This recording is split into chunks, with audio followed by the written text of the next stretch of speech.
how do you even begin to preserve a place like Palitana? I mean, it's not like a museum. People are always there. It's a tough one, for sure. Mhm. It's about finding that balance, between letting people experience it and making sure it's still there for, well, forever. Yeah, it's a tough line to walk. So how do they even approach that? Well, they have to control the tourism, for one. Okay, so like limits on how many people can visit. Yeah, they have daily limits, timed entry systems, even designed walkways so people aren't just, like, trampling everywhere. Smart. Oh, and they've banned any new construction near the temples, too. Yeah. Got to protect the land itself.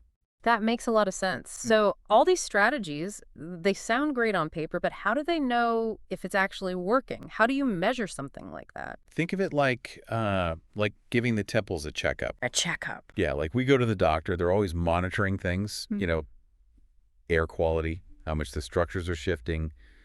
They even check the plants nearby, see how they're doing.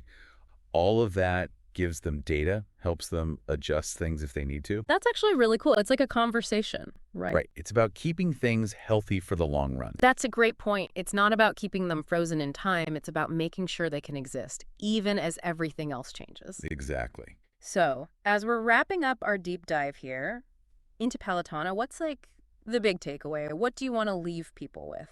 For me, it makes you think, how do we make sure places like Palitana, these incredible heritage sites, how do we make sure they don't just survive, but really thrive?